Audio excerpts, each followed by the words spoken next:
Greetings everyone, I hope you're well and having a great day. I'm Donovan and welcome to Burnout and Break Stuff. Today we're going to get out of the shop and uncover 3 more project vehicles. Let's go check it out.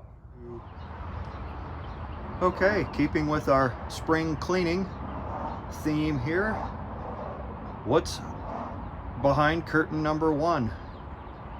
Let's take a look. Okay. I Dream a Genie. Well, doggone. It was not 2 pallets of sequential $100 bills all laminated together in $10,000 stacks on 2 pallets. It happens to be instead one 1965 Chrysler New Yorker long window or 6-window sedan. I picked this up in 2006, saving it from the crusher at B&R, whatever that stands for. It was out in the parking lot. I bought it from a guy named Dave Jolliffe for $425. It was in the front parking lot, so it did not make it into the back. So it does not have a salvage title. This is a pretty cool rig. Its body is in great shape. Lots of nice paint fade patina. It's not a rust bucket POS.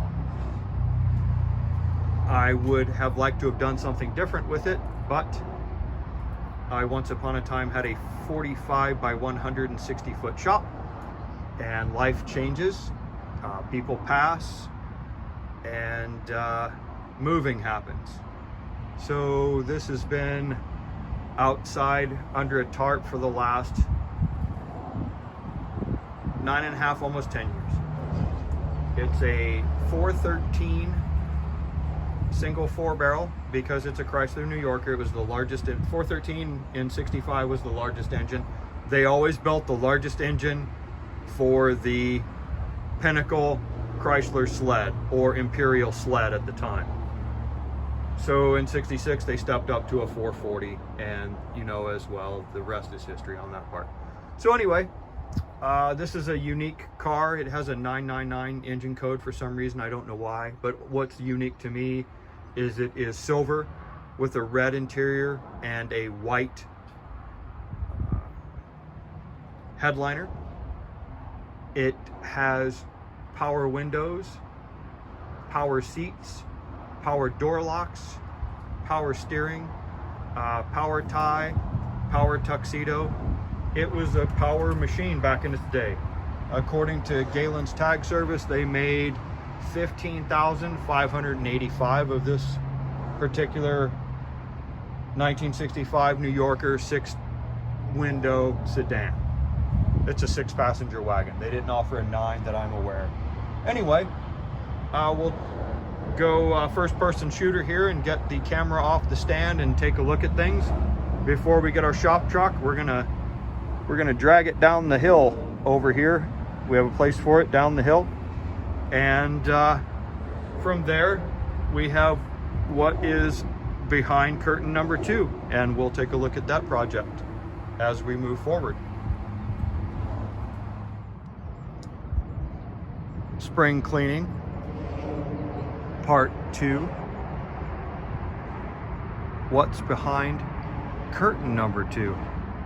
And then we have all of these smaller curtains in front of curtain number 2. What could it be? More projects. The weather's nice outside, so we're going to do the project shuffle and move the projects around so they can be both worked on inside and outside. I hope you follow along and enjoy the ride. Have a great day. Enjoy that sunshine.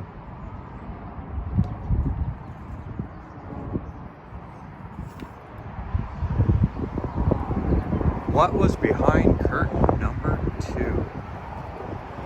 1973 Dart Sport 340 automatic console, obviously bucket seats with the console. Red, white stripe, white interior. 321, 8 1/4 open. You know, power disc brakes, drum, rear, power steering. No big deal here. So you might say it doesn't have a dark front end on it. You're correct. It has a scant 73 Plymouth front end on it. And we will do a deeper dive, a personal investigation, if you will. We'll go first person shooter, get the camera off the stand once we get the area cleaned out. So we have the space to do what we need to do. I have the numbers matching 340 for this. I also have a locally remanufactured 360 that I have the intention of putting on the test stand and testing to put in this car for, you know, some burnout fun. That engine's all new. The 360 has hyper-eutectic pistons, Eagle H-beam connecting rods, a stock 360 crank, which I believe is a CFD casting. I have a 7-quart Mylodon pan for it, factory iron heads. I could upgrade to an aluminum head. We'll just see what we do with it. It just sounds like a lot of fun. So I hope you follow along, you know, tune in and check out what we have going on. Be kind to one another. I hope you have a great day. Let's go see what's behind. And following along in our spring project cleanup, dusting off old projects. What's behind curtain number 3? So, what was behind curtain number 3? One 1977 Dodge Ram Charger 440 SE package. A half-ton truck with the 440 and an SE package. Talk about rare as hen's teeth, as I was told as a kid. Rare as hen's teeth. Okay. I know of a, I believe a 1978, but not a 77 440 with SE package. So anyway, we'll get the camera off the stand and go first person shooter on this deal. Crawl around on it and see what we have. Do a will it run, that type of thing. And we're gonna take the station wagon from curtain number 1, push it down the hill, and we're gonna take the Dart 340 and push it back where the wagon used to be, and we're gonna move this half-ton Dodge truck over to the concrete slab so we can work on it outside in the nice weather. Return the 440, the 727 with the Mary transfer case. It says a 9 1/4 with the 354 sure grip. I had the window sticker for this in the original purchasing paperwork. So that's pretty nifty stuff. And we'll get her put back together, get it motivated down the road again, and on to the next caretaker, which I think is a great thing.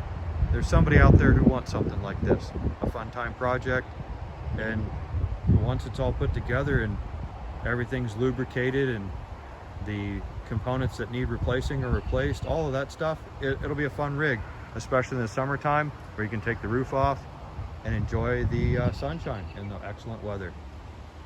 Okay, that's all I have for this video. I hope everyone has a great day, and always treat one another with kindness.